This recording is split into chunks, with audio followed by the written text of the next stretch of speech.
Hello. I'm gonna be reading this children's book.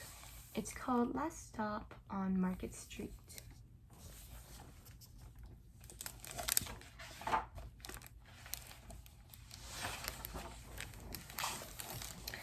For Luna and her two grandmas, Ronnie and Grace.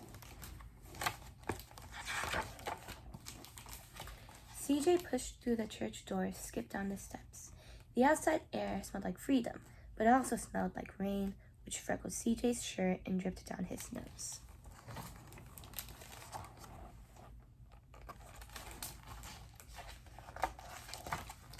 He ducked under his Nana's umbrella, saying, "How come we gotta wait for the bus in all this wet?" "Trees get thirsty too," his Nana told him. "Don't you see that big one drinking through a straw?" CJ looked for a long time, but never saw a straw.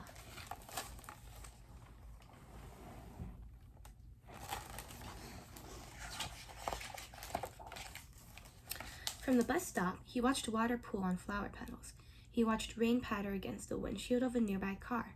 His friend Colby climbed in, gave CJ a wave, and drove off with his dad. "Nana, how come we don't got a car?"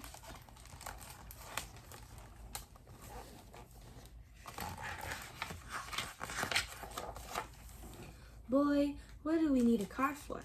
We got a bus that breathes fire, and old Mr. Dennis, who always has a trick for you." The bus creaked to a stop in front of them. It sighed and sagged, and the door swung open.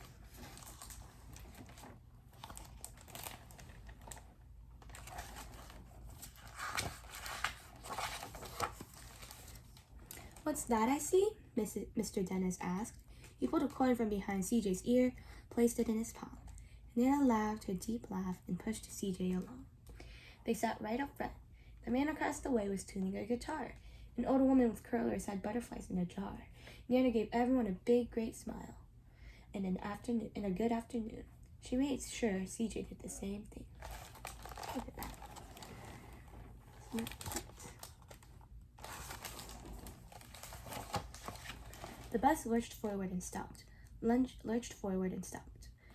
hummed as she knit. "How come we always gotta go here after church?" CJ said. "Miguel and Kobe never have to go nowhere." "I feel sorry for those boys," she told him. "They'll never get a chance to meet Bobo or the sunglass man. And I hear Trixie got herself a brand new hat." CJ stared out the window, feeling sorry for himself. He watched cars zip by on either side, watched a group of boys hop curbs on bikes. Oh man, look at that dude. He's all tatted up. A man climbed aboard with a spotted dog. CJ gave up his seat. "How come that man can't see?" "Boy, what do you know about seeing?" Nana told him. "Some people watch the world with their ears." "That's a fact. Their noses too," the man said, sniffling the air. "That's a mighty fine perfume you're wearing today, ma'am." Nana squeezed the man's hand and laughed her deep laugh.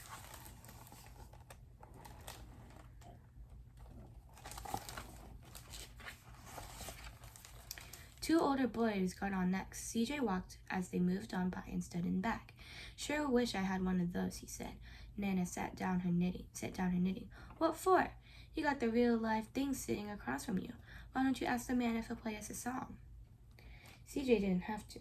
The guitar player was already plucking strings and beginning to sing. "To feel the magic of music," the blind man whispered. "I like to close my eyes." Nana closed her eyes too. So did CJ and the spotted dog.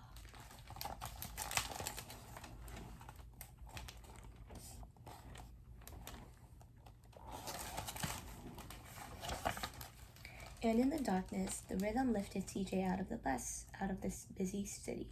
He saw sunset colors swirling over crashing waves, saw a family of hawks slicing through the sky, saw the old woman's butterflies dancing free in the light of the moon. CJ's chest grew full, and he was lost in the sound, and the sound gave him the feeling of magic.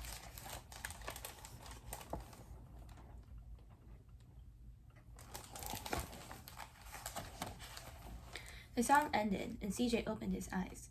Everyone on the bus clapped, even the boys in the back. Nana glanced at the coin in CJ's palm. CJ dropped it in the man's hat. "Last stop on Market Street," Mr. Dennis called.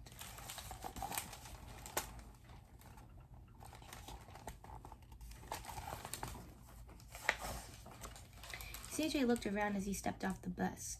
Crumbling sidewalks and broken down doors, graffiti tagged windows, and boarded up stores. He reached for his Nana's hand. How come it's always so dirty over here? She smiled and pointed to the sky. Sometimes when you're surrounded by dirt, CJ, you're a better witness for what's beautiful.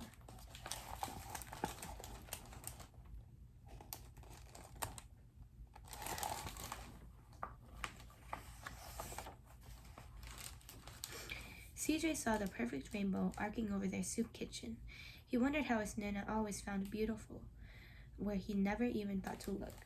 He looked all around them again, at the bus rounding the corner out of sight, and the broken street lamp still lit up bright, and the stray cat shadows moving across the wall.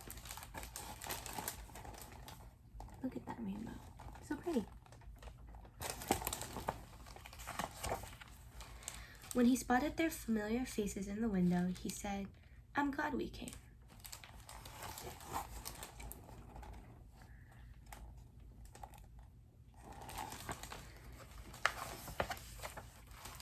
He thought his Nana might laugh her deep laugh, but she didn't.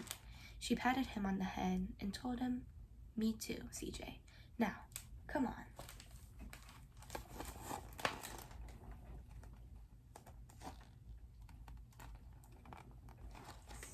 Pretty sure that's them, yeah.